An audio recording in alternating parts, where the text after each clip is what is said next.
अस्सलाम वालेकुम welcome back to mom's recipes and tips. இன்றைக்கி நம்ம வீடியோவில் இம்யூனிட்டி பூஸ்டிங் ட்ரிங்கை பற்றி தான் பார்க்க போகிறோம்.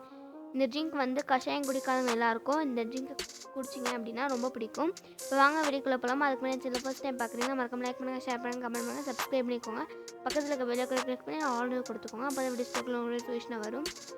இந்த ட்ரிங்க் வந்து சளி, இரும்பல் எதாக இருந்தாலும் சீக்கிரம் சரி பண்ணிடும். இப்போ வாங்க பார்க்கலாம். இப்போ நான் 4 டம்ளர் தண்ணியை அடுப்பில் வச்சு கொதிக்க விடுறேன். நல்லா கொதிக்கிட்டும். நம்ம இப்போ இன்க்ரீடியன்ட்ஸ் என்னன்றதை பார்த்துடலாம். நான் 4 ஸ்பூன் அளவுக்கு தனியா எடுத்திருக்கேன்.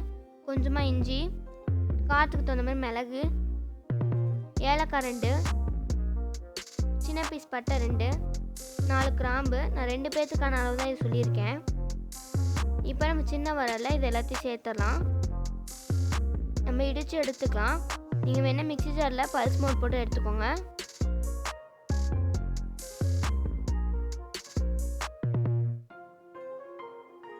இப்போ நம்ம இடித்து வச்சுருக்க அந்த பவுடரை நம்ம கொதிச்சு தண்ணியிலே சேர்த்துடலாம்.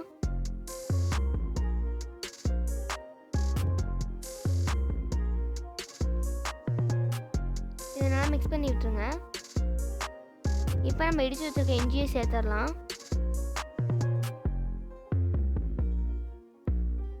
நான் புதினா உங்கள்கிட்ட ஸ்டார்டிங்கில் காட்டுறேன். இப்போ புதினாவை நான் சேர்த்துக்கிறேன்.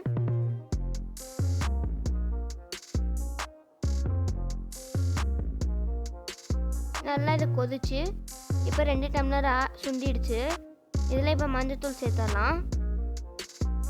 இதெல்லாம் மறுபடியும் அடுப்பு ஆன் பண்ணி நல்லா கொதிக்க விட்டுருங்க. கொதிக்கிறதுல நம்ம ஃபில்ட்ரு காஃபி வந்து சேர்த்துக்கலாம். நீங்கள் வேணால் இன்ஸ்டன்ட் காஃபி கூட சேர்த்துக்கலாம்.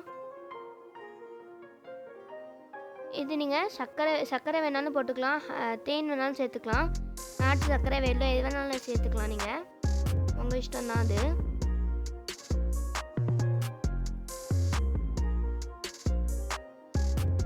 இதில் காஃபி ஸ்மெல் இருக்கனால நம்ம கஷாயம் குடிக்கிற ஃபீலிங் இருக்காது. மிளகு, இஞ்சி அந்த காரம் கூட அதிகமாக இருக்காது, லைட்டாக தான் இருக்கும். நம்ம இந்த வடிகட்டினது வந்து நீங்கள் அடுத்த தடவை கூட நீங்கள் சேர்த்து வடிகட்டி குடிக்கலாம். இந்த வீடியோ பிடிச்சிருந்துச்சுன்னா மறக்காமல் லைக் பண்ணுங்கள், ஷேர் பண்ணுங்கள், கமெண்ட் பண்ணுங்கள், சப்ஸ்கிரைப் பண்ணிக்கோங்க. அப்போ தான் வீடியோஸ் பண்ணுங்க நோட்டிஃபிகேஷனாக வரும். பாய் ஃப்ரெண்ட்ஸ், அஸ்ஸலாமு அலைக்கும்.